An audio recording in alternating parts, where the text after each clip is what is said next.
Engagement করে কবুল বলার আগ পর্যন্ত ফোনে আলাপ করা জায়েজ আছে কিনা, কোনো মেয়েকে পছন্দ হওয়ার পর তাকে পাওয়ার জন্য আল্লাহর কাছে দোয়া করা যাবে কিনা। আমাদের সমাজে বিবাহের মোহর পরিশোধের ব্যাপারে নানা টালবাহানার আশ্রয় নেওয়া হয়, এ ব্যাপারে ইসলামী শরীয়তের সুস্পষ্ট বিধান কি? বিবর্তন media, be honest and make honesty. Engagement করে কবুল বলার আগ পর্যন্ত ফোনে আলাপ করা জায়েজ আছে কিনা, খুবই গুরুত্বপূর্ণ প্রশ্ন এবং যুবকদের প্রশ্ন। এঙ্গেজমেন্ট এটা আরেক ফাঁদ বলতে পারি। এঙ্গেজমেন্ট মানে শয়তান এঙ্গেজ করে দিল আর কি। যদিও এঙ্গেজমেন্টের দোষের কিছু ছিল না, কিন্তু আজকাল এঙ্গেজমেন্টকে আমরা বিবাহ মনে করে এরপরে আমরা এবার ইটিস পিটিস আলাপ সালাপ সব স্বামী স্ত্রীর মতো করতে থাকি। এবং বলা হয় একটা মুখরোচক কথা আমাদেরকে কিছু নাস্তিক বা ইসলাম বিদ্বেষী বা এরকম কিছু মানুষ আমাদেরকে বলে যে না, হঠাৎ করে একটা লোকের সাথে কেমনে ঘর করে, এই জন্য আগে একটু গেট টুগেদার বা কি জানি বলে লিভ টুগেদার এই টাইপের কিছু কাজ করতে, এই জন্য হোটেলে যায় একসাথে দেখা করে। এখন যুবকদের ঘর বেশি ভাঙে না আগে মুরব্বীদের ঘর বেশি ভাঙতো? সংসার কোনটা বেশি ভাঙে? ওই মুরব্বীদেরকে জিজ্ঞাসা করেন, অরিজিনাল ভালোবাসা বা লাভ বলতে যদি কিছু থাকে ওই মুরব্বীরা জানে। এখন যুবকরা আপনারা তো শুধু কাল ওই লাভ ডে টাপ ডে ফুল টুল দেওয়া সব নাটক ফাটক করেন, ভিতরে সব মুনাফিকি। আপনি আরেকটার সাথে ইটিস পিটিস করেন, আপনার বউ আরেকটার সাথে ইটিস পিটিস করে, সবাই না, আল্লাহ মাফ করুন, আছে না এগুলা? তো ভাইরা আমার, এই জন্য এঙ্গেজমেন্ট হলে বিয়ে হয় না। বিয়ে কখন হবে? আগদ হলে। আগদ হওয়ার আগ পর্যন্ত কি হবে না? বিয়ে হবে না। তার আগ পর্যন্ত এভাবে আলাপচারিতা জায়েজ নাই, হারাম। হ্যাঁ, দরকারি কোনো কথা জানার হলে মেসেজ আদান প্রদান করে খুব এহতিয়াতের সাথে, তার সাথে সতর্কতার সাথে আপনি যোগাযোগ করতে পারেন। এরপরের প্রশ্ন, কোনো মেয়েকে পছন্দ হওয়ার পর তাকে পাওয়ার জন্য আল্লাহর কাছে দোয়া করা যাবে কিনা। নির্দিষ্ট কোনো মেয়েকে নির্দিষ্ট কোনো ছেলেকে পাওয়ার জন্য দোয়া করা, এটা সুন্নাহ বিরোধী দোয়া। আজকাল তো পছন্দ করে থুইয়া এরপরে কিসের মা বাপ মই মুরব্বী, ডাইরেক্ট আল্লাহর কাছে ধরে, আল্লাহ ওরে যেন আমি পেয়ে যাই। আপনি মনে করতেছেন ওরে পাইলে আপনি জান্নাত পেয়ে যাবেন, ওরে পাইলে যে আপনার কপাল যে পুড়বে না, এটা আপনি কিভাবে জানেন? ঠিক না বেঠিক? আল্লাহ বলেছেন আসা আনতাকরাহু শাইআন ওয়া হুয়া খায়রুল লাকুম, তোমরা অন্য জিনিসকে অপছন্দ মনে করো, ওর ভিতরে তোমাদের কল্যাণ আছে, এই জন্য দোয়া করবেন এভাবে। যুবক ভাইরা, আল্লাহ আমি তো অমুকরে ভালো মনে করতেছি, যদি আমার জন্য আসলে ভালো হয় তাহলে তুমি আমার জন্য তারে সহজ করে দাও, আর যদি আমার জন্য ক্ষতিকর হয় আল্লাহ ওরেও দূর করো আমারেও দূর করো। আইজো দৌড় কাইলো দৌড়, কথা বুঝে আসছে? এইভাবে দোয়া করবেন, তা না হলে জায়েজ হবে না। আমাদের সমাজে বিবাহের মোহর পরিশোধের ব্যাপারে নানা টালবাহানার আশ্রয় নেওয়া হয়, এ ব্যাপারে ইসলামী শরীয়তের সুস্পষ্ট বিধান কি? আমাকে একজনে গতকালকে একটা মেসেজ পাঠাইছে যে আপনি বেশিরভাগ ক্ষেত্রে এই পুরুষদের যৌতুকের বিরুদ্ধে এমন কথা বলেন, তাতে পুরুষদের ধুয়ে ছেড়ে দেন, কিন্তু মহিলার বাপেরা বা মেয়েদের বাপেরা যে আমাদের কাছ থেকে এতগুলা মহারণা দাবি করে আমাদের জন্য বিয়েটা কঠিন করে বলছে, এই ব্যাপারেও কিছু বলিয়েন। তো প্রশ্ন আজকে আইসা গেছে, চান্স পাইছি আমি। দেখেন, কথা কিন্তু সত্য। মেয়ের বাপরা মহারানা যে এতগুলো ধরে, মতলব খারাপ, পাওয়ার আশায় ধরে না, কিন্তু জানে যে এটা তো দিবে না। তো কেন ধরে? বলে যে মোহর বেশি ধরলে তালাক দিতে পারবে না। বিয়ের আগেই যদি তালাকের চিন্তা আসে, ওই বিয়েতে এমনি ভাঙবে। আগে থেকে যদি নেগেটিভ চিন্তা করে, তাহলে সেখানে তো আল্লাহর বরকত আসার কথা না। আরে ভাই, মোহরটা তো স্ত্রীকে ভালোবেসে স্বামী দিবে। যদি কোনো স্বামীর অ্যাবিলিটি থাকে, সে মার্সিডিজ গাড়ি দিয়ে দেখ, অসুবিধা নেই, ইসলাম নিষেধ করে না। কিন্তু আপনি শর্ত দিবেন 5 লাখ 10 লাখ, ওই ছেলের দাম 200 টাকাও নেই, কিন্তু আপনি মহারণা ধরলেন কত? 10 লাখ টাকা। তো আপনি ওই ছেলের কাছে বিয়ে দিতে গেছেন কেন? আপনি শিল্পপতির ছেলে দেখে বিয়ে করতেন, বিয়ে দিতেন। ভাইরা আমার, এটা খুবই দুঃখজনক, এটা খুবই দুঃখজনক। শ্বশুররা অর্থাৎ মেয়ের বাবারা যদি মহারানার ফিগার বড় ধরে বিবাহকে কঠিন করেন, আপনার মেয়ে ফেসবুকে ইটিস পিটিস চ্যাট করে অন্য ছেলের সাথে, গুনাহ কিন্তু আপনার গাড়ির উপর আসবে। কথা বুঝে আসছে?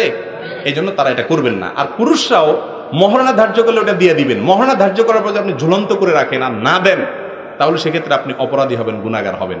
এখন তো আমি প্রায় এই কথা সব জায়গায় বলতে বলতে আর কয় জায়গায় বলবো, একই কথা বলতে হয়, কারণ সামাজিক ব্যাধি হয়ে গেছে, সব জায়গায় রোগের রোগী আছে। ছেলেরা মহারণা ধরার সময় 20 লাখ 30 লাখ ধরে, আর একটা হাতে রুমাল দেয়, এরকম করে বিয়ের অনুষ্ঠানে একটা রুমাল ধরায় দেয় জামাইয়ের হাতে। এখন আছে কিনা এগুলা জানি না, এখনো কিছুটা আছে, কমে গেছে। তো রুমাল দিয়ে দেয়, এখন টিস্যু আসছে আর রুমাল কি, যাই হোক ধরায় দেয়। তো আমরা ছোটবেলা দেখতাম এগুলো দিয়ে দিতাম। আমি বহু চিন্তা করছি, ব্যাপার কি, বেচারা বিয়ে করতে আসছে, এই গরুর মুখে কাঁচ দেয়, এর এখানে টিস্যু দিয়ে দিছে কা, এই বেচারা কি দোষ করছে যে রুমাল দিয়ে মুখ বন্ধ করে দিছে? পরে আমি এটা আবিষ্কার করলাম নিজে নিজে, এর মানে হলো তোমার আজকে কোনো কথা নাই চান্দু, একদম চুপ, মুখের রুমাল দিয়ে বসে থাকো, কথা যা বলার আমরা মুরব্বীরা বলবো। এমনকি কোনো বিয়েতে যদি ছেলে কথা বলতেও যায়, ওরে বাবা এই বেয়াদবের সাথে আমরা বিয়ে দিব, ঠিক না ঠিক? আমার আব্বা এখানে আছেন, আমার বিয়ের সময় মহারণা নিয়ে টানাটানি। আমি বললাম যে আমি এই ফিগারে বেশি মহারণা দিতে পারবো না, যেটা পারবো না সেটা ধরবো না অযথা। আলহামদুলিল্লাহ পুরো টাকা মহারণা দিয়ে দিছি। এখন ছেলেরা 10 লাখ 20 লাখ ধরে আবার গর্ব করে আমার মহারণা 20 লাখ 30 লাখ। ছোট লোক দেয় না 10 টাকা 20 টাকা, মহারণা 20 লাখ টাকা দিয়ে গর্ব করে। আবার বাসর করে বলে যায়, বলে যে দেখো এখন আল্লাহর রহমতে এই যে 20 80 যেতে আছে, আমি তো ইটালি চলে যেতে আছি, কত লাখ আসবে সবই তো তোমার। এর মানে এগুলো ফুসলে ফাসলে মেয়েটার কাছ থেকে কি আদায় করা? মহারণার মাপ চেয়ে নেওয়া। আর মেয়ে আরেক বেকুব কয় যে আসলে আমি এসব মহারণার টাকা টুকা দিয়ে কি করবো? আরে পাগল হয়েছেন না আপনি থাকলে আমার চলবে, এই শেষ আর কি, ডুবে গেল আর কি। এগুলো করা উচিত। ছেলে মহারণা যা দিতে পারবেন তা ধরবেন এবং বাপের বেটা মতো মহারণা দিয়ে চলে আসবেন। একটা ঘটনা আপনাদেরকে শুনে আশ্চর্য হবেন, অনেকে হয়তো জানেন না। ফাতেমা রাদিয়াল্লাহু তাআলা আনহার মোহর নিয়ে লাফালাফি করি আমরা অনেক, মোহরে ফাতিমি শুনতে শুনতে গলা শুকা যেতেছে। মোহরে ফাতিমির ঘটনা শুনেন। ফাতেমা রাদিয়াল্লাহু তাআলা আনহার মোহর ধার্য করার পর বাসর হবে, তার আগ দিয়া আলী রাদিয়াল্লাহু তাআলা আনহু তো বেচারা দিবে, মোহর দিবে, আস্তে ধীরে দিবে, মোহর বাকি দিয়ে দেওয়া জায়েজ আছে।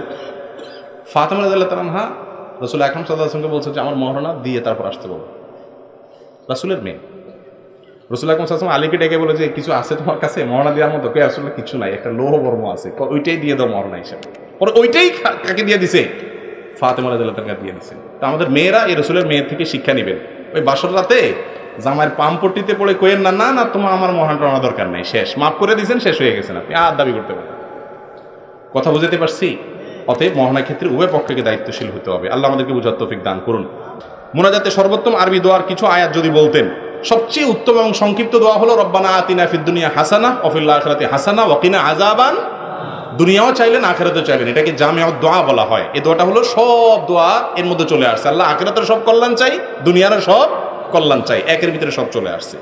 কিভাবে আল্লাহকে বেশি ভালোবাসা যাবে এবং দোয়া করার সময় কান্না করার চেষ্টা করি কিন্তু কান্না আসে না, তাই নিজেকে অপরাধী মনে হয়, আমার কি করণীয়?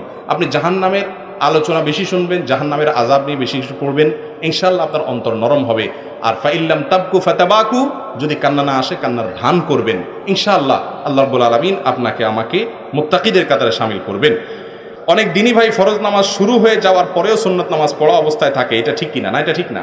নবী সাল্লাল্লাহু আলাইহি ওয়াসাল্লাম বলেছেন ইযা উকিমাতিস সালাতু ফালা সালাতা ইল্লাল মাকতুবা। ফরজ নামাজের একামত দিলে আর সুন্নাত বা নফল নামাজ পড়ার সুযোগ নাই। তার মানে আপনি যদি কথার কথা 1.5 রাকাত পড়ে থাকেন, তাহলে তাড়াতাড়ি করে দ্বিতীয় রাকাতে বৈঠা সালাম ফিরা কি করবেন? ফরজে যোগ দিয়া দিবেন। অনেকে যেমন যোহর আগে 4 রাকাত সুন্নাতের মধ্যে প্রথম রাকাতে আছে, এদিকে জামাত শুরু হয়ে গেছে, এবার সে আস্তে আস্তে আরো 3 রাকাত পড়তে পড়তে এদিকে জামাত প্রায় শেষের দিকে। এটা ঠিক না। উচিত হলো তখন মাঝখানে 2 রাকাতে একটা স্টেশন আছে না নাই, খুব দ্রুত সেই স্টেশনে যায় সালাম ফিরা ফরজ নামাজে কি করবেন? যোগ দিবেন।